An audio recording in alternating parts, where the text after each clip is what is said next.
kanatti wanni itti dabalu haala amma sila BBC'n gaafii bulchiinsa aanaa Adaa Bargaatiif taate sila obbo Abdiisaa Insarmuuti wal qabatee gaafii gaafatameef waaqeffattoonni sila lafa hin qabanii isin gaafiin gama kanaan isinii dhiyaatee waan jedhu gaafiin hooka'uuf akka isaan hordofaan amantii kanaatu magaalaa san keessa akka hin jirree fi aanaa san keessa akka hin jirree fi akka gaafiin gama waaqeffattootatiin isaaniif hin dhiyaatinitti deebii sana kennan jechuudha. Haa ta'uti garuu wanni qabatamaa uummanni Oromoo hundi haala sanirratti beekuu qabu.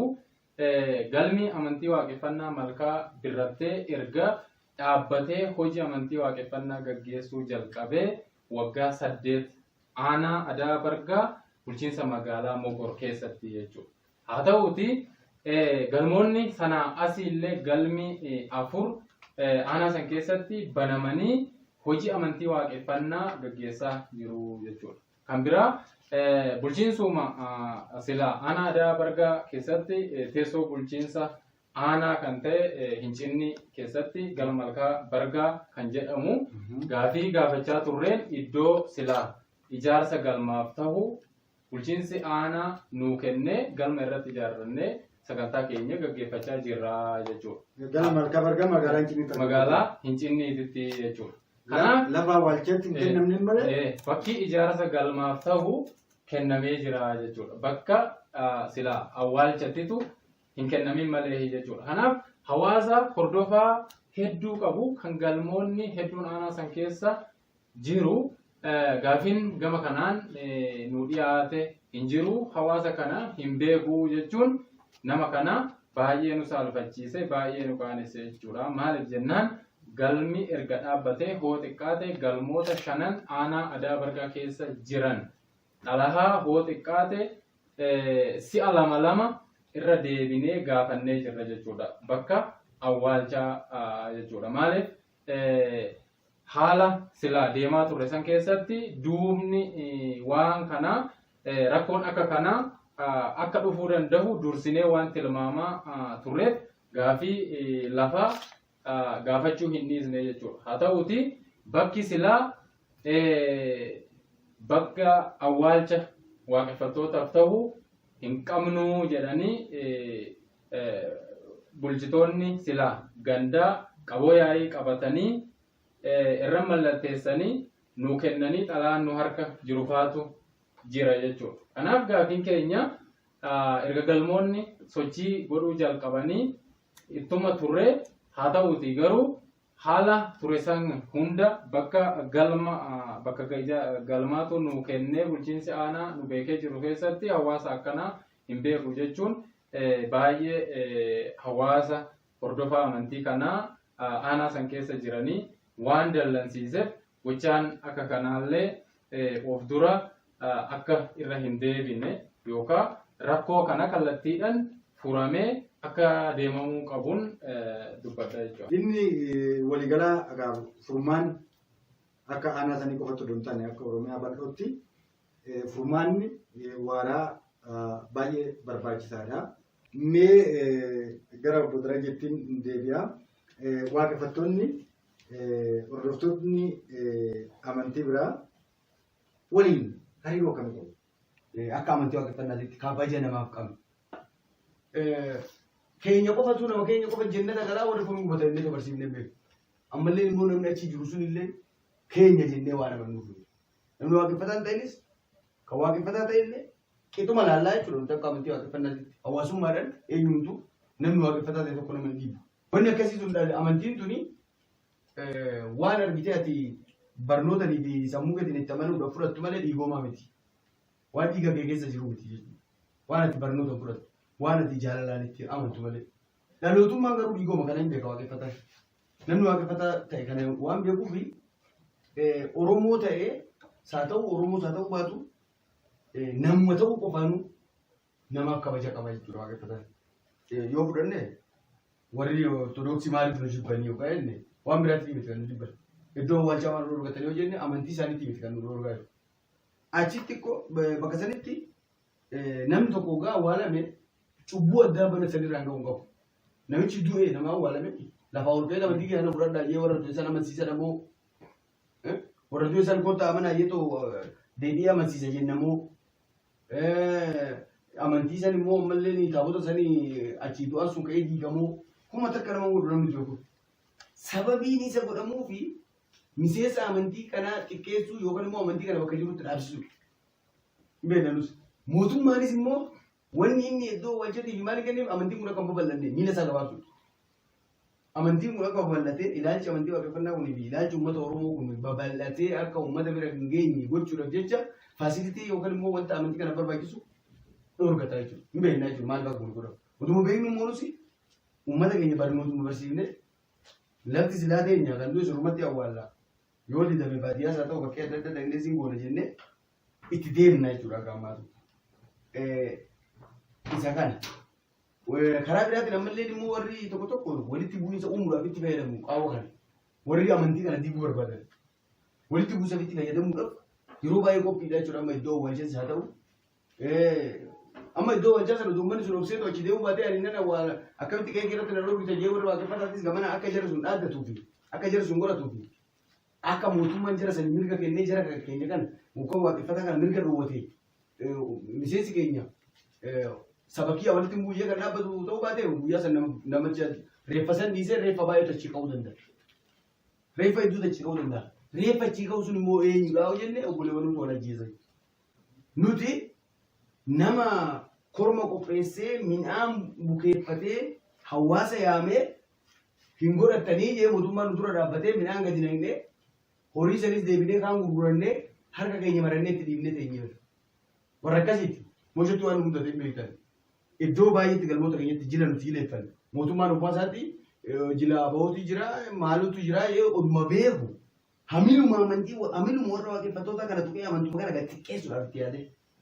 Ilaalchuma kana gadi xiqqeessuudhaaf hamilee uummata kanaa tuquudhaaf jecha itti yaadamee haga Finfinnee ga Oromiyaa deemnee federaala deemnee daddabnee littis gadi naqnee waan bukeessine waan bilcheessine dachii sanatti himatu jennee gadi naqnee yeroo itti teenye hin jira hin beeku. Kana hunda obsinee as geenye. Kana hunda obsinee as geenye salphaatti miti jechuudha miidhanii eeggare. Kanaaf amma maaltu furmaata waan jedhu yoo dubbannu wanni furmaata waaraa ta'u yoo mootummaan biyya bulchuu jiraate fi mootummaan amantii walqixatti ilaalu jiraate gaafii nu gaafanne kanaaf deebii kennu. Lafti ni jira lafti keenya namni biraatu irratti ijaarrata lafa nuti gaafanne nu kenne akka galmas ijaarra akka amantii keenya namni keenya sobbatu ni ta'u. Yoo barbaachisaa ta'e kanallee hin godhu jedhamoo warra mana amantii naannoo keenyaa qabu sana amansiisu. Nuti kanatti malee awwaalamu jennee beekna. Hin beekne jennee barnooti. Amma akka ortodoksiin asitti ortodoksii malee awwaalamu jookaan hin goonu amma nuti iddoo awwaalchaa qabaannee iddoo awwaalchaa jiraate namichi ortodoksii ta'e tokko du'eetu yaa awwaalamu jedhanii iddoo awwaalcha keenyaa fidanii. Ayi nuti waaqeffataa malee kun hirkuus nu godhaa kun akka nu godha jennee tura maaliif nani hin awwaala. Nama waan ta'eef utuu nu taate jechuudha. Akkasillee hoo dandeettii qabaatee mootummaa akka mootummaatti mootummaa biyya bulchu ta'e isaanirraa illee lafa cinaa tokkoon qoodee nu kennuu hin danda'a rakkadhuu jedhu. Lafti kan biyya kanaati uummata kanaati. Yoo barbaachisaa ta'e dhugaa walitti himna ta'e jechuudha. Taabotas haa ta'u abbaa fedhe haa ta'u amantiin kamiyyuu lafa baatee dhufu. Lafa baatee abbaa dhufa jiru lafti kan uummata keenyatu irra jiraachaa ture lafa kana. Taabota kanas kan hoogganu abbaa hoogganuu beeku. Baay'inaan immoo wanni waa'ee taabota dubbannuuf isaanii waa walitti dhufaa turre. Warra ortodoksii yeroo baay'ee walitti dhufuuf maal wanni uummanni keenya illee nu beeku qabu waaqeffataan namni du'e jedheetiif waan mana ortodoksiitiif simuun qabu odoo lafa qabaate. Akkasumas immoo naannoo kanaa beeta kiristaanii jira yoo ta'e namni hoggaa du'e firri keenya dhiigni keenyaan toora san jiraachaa ture achitti awwaalan waan ta'eef karaa maatii sanii achi geeffamaa jechuudha. Achi geeffamaa ture jechuudha. Bakka mormiin nu mudattes boodarra qaamni mootummaatis qaamni keenyatti jidduu seenaatuma ture bakki itti awwaalachaa ture sin jira jechuudha. Bakki itti awwaalachaa ture sin jira jechuudha. Walumaa galatti namoonni gaaffii waaqeffataa maaliif amantii kana jala erga bahee gara amantii kanaatitti reeffa qabatee deema. Dogongorri warra hordofaa amantii waaqeffannaa kanaati obboleeyyan teenya ortodoksii keenya hin gannaaree nama keenya jedhu baay'ee nama gaddisiisa jechuudha. Baay'ee nama gaddisiisa jechuudha. Oromoodha bara. Awwaaluun qaban isaan Gatoommoo qaban namni du'e bar awwaalamuun duudha faadaa biyya kana jirtu. Achitti namoota awwaalamaa miti ture. Namni kun lafa kana irratti dhalate, lafa kana irratti guddate, lafa kana malee hin qabu hin beeku. Bakka naannoo sanitti namni itti awwaalamu waaqeffata ta'uu isaatiif hoggaa lafa dhabe bakki inni itti awwaalamu bakkuma namni itti awwaalamu qabu sanii. Waaqeffataan kanaaf achi hin naqa malee ortodoksii dhiibuudhaaf amantii kana dhiibuudhaaf akka achi hin ganne obboleewwan keenya Oromoo ta'an beekoo qabu jechuudha. Waaqeffataan Oromoo ta'uu keenya lafee keenyatti amanaa bara. Oromoo ta'anii walirra dhalanne miti ture. Lafee keenya Oromoo ta'uudhaan miidhaan nurra gahe, Oromoo ta'uudhaan biyya keenya dhabne, Oromoo ta'uudhaan lafa keenya dhabne miti. Wanni waaqeffataan gara beeta kiristaanaa san nama geecheef, nama kana geecheef dhiibba ortodoksiitti odoo hin taane, dubbii kaasa odoo hin taane lafa awwaalchaa waan hin qabne. Warri ortodoksii ta'ee naannoo san jirus wanni isaan boochise, wanni isaanitti dhagahame namni kun Oromoo ta'ee lafa awwaalchaa ganda isaa ganda itti dhalatte handhuusaa jirtu beekatti ta'uu isaati. Wanni namatti dhagahamu kanaa jechuudha. Kanaan alatti bakka amantii biraa fakkeenyaaf naannoo Walloo deemte waaqeffataan hoggaa du'e bakkuma hawaasni musliimaa jirutti awwaalamaa jechuudha. Awwaalamaa achumaan naqaa turre jechuudha. Bakka adda addaattis bakkuma amantiin pirootestaantii baay'atus achumaan naqamaa jechuudha. Rakkoon karaa saniin nu mudattee isa kanarra laaftuu akka ta'e hawaasni keenyatti beekuu qaba jechuudha.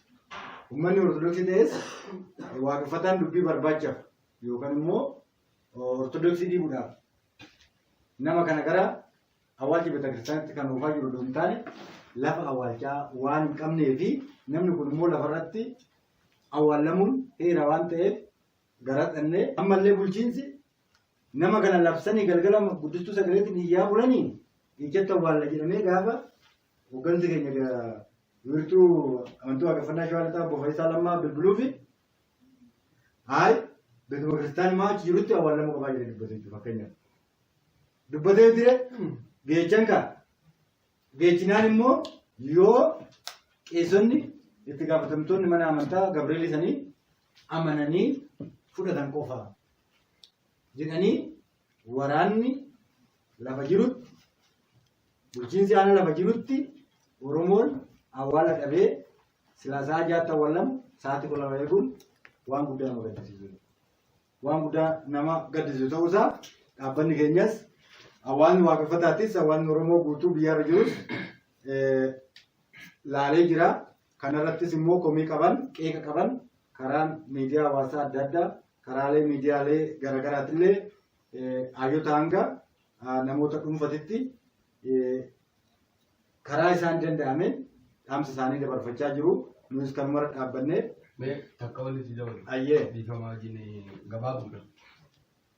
Karaa miidiyaa waan jiru kanarratti nuti amma miidiyaalee gara keenya kana hin sodaatu nuti.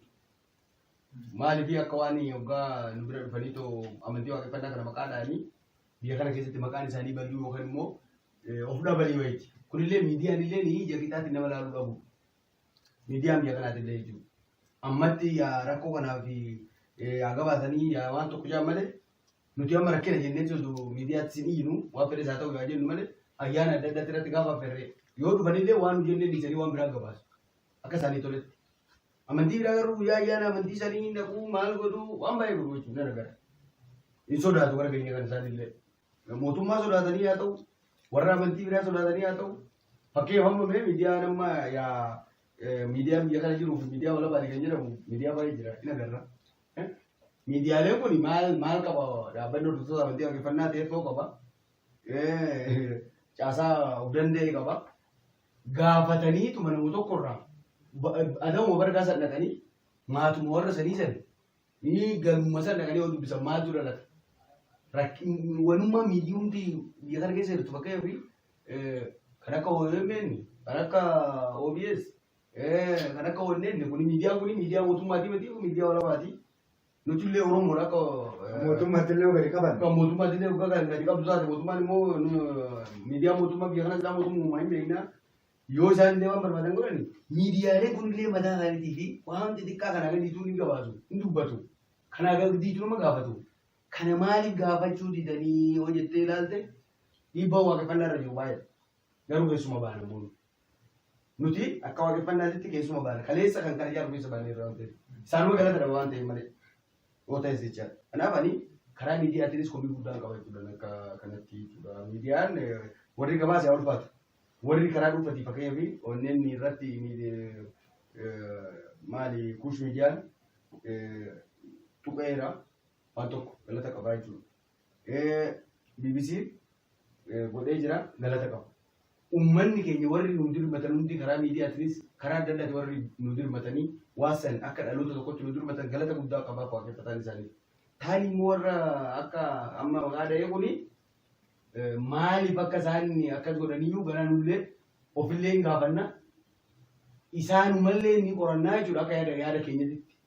Maal nurraa jibbanii badii nurratti ga'u kana maaliif hin dubbanne maaliif nu gaafanne maaltu sirra jira akkamitti jirtanii mirgi keenya kun akkamitti eessatti isin jala sarbamu yaani maal nu gaafatu kan nama dhuunfatu nu gaafatu hawaasa bal'aa kana ga'u kana nama argaa dhabee jira hawaasa kana argaan namne gadi qaqqabaatu jira jechuudha wanna ta'e wayii keessa namoota keessa hin jira jedhee yaadanii kanaaf isaan illee of ilaaluu qabu nuti miidiyaan nu gabaasuu dhabeedhaaf amantii keenya kana waan xiqqaatu hin qabu kan awwaalcha nuti danuu madeemaa jira waan ta'eef kan iddoo galmaa nuti danuu gaaddisuma jala teenyeetummaa laga gubbaa teenyeetti amantii keenya barsiifachaa jirra waan ta'eef kun ejjennoodha waan ta'eef ragaa lubbuu keenyaa kan inni itti deemna dhaloonni kunis dhaloota kanatti waan ta'eef jechuudha nama jallu. Galatoomii mee dhumarratti ati dhaamsaa qabdu akka waliigalaatti booyiluun.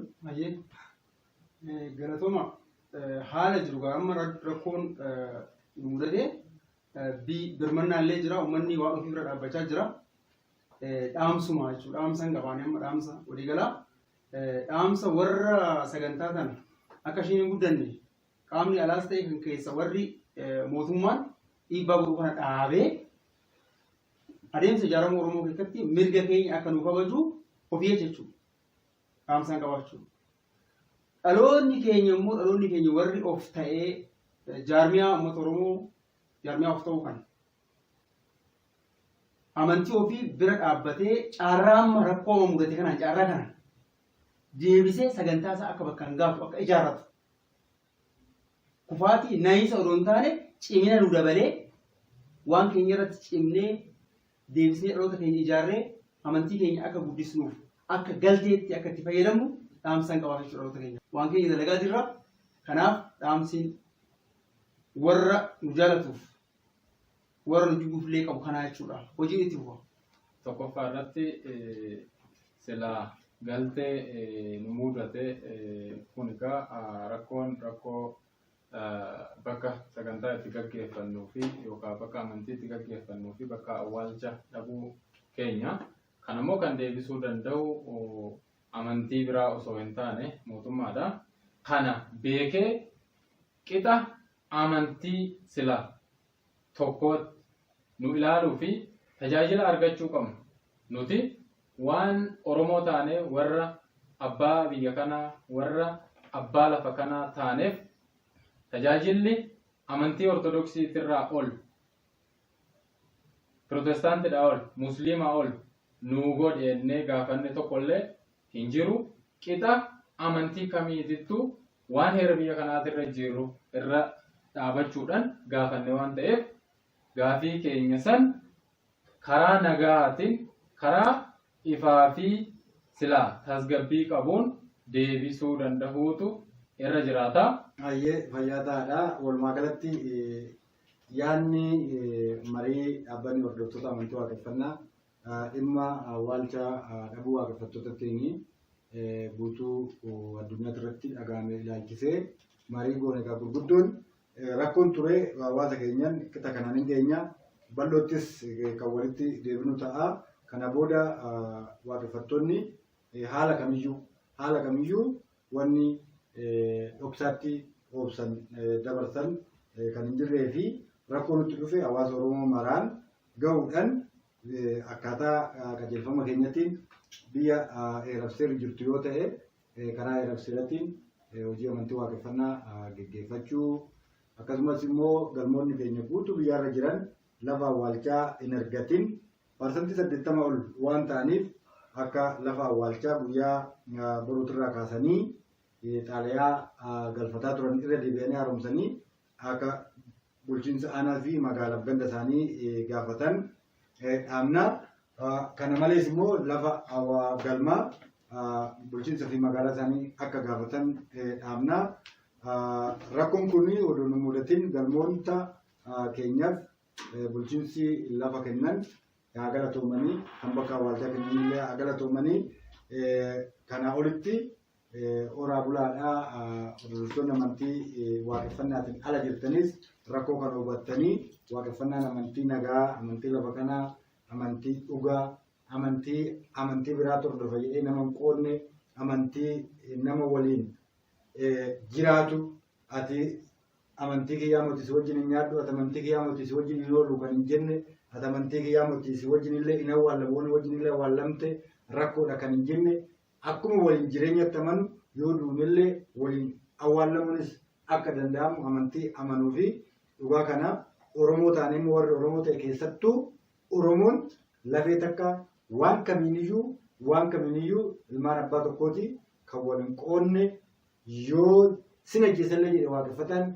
lafeetti waan amanuuf Oromoo ta'uu isaatti waan amanuuf ana du'e jedhee waan of amanuuf kan fuulduraan dhaabbannee fi rakkoo waluudhaan akka Oromootti qabnu akka Oromootti sarbamne kana wal ta'anii akka deeffannuu fi hammeenyi Oromoo nuu yaade nageenyaan akka ofirraa deebisnu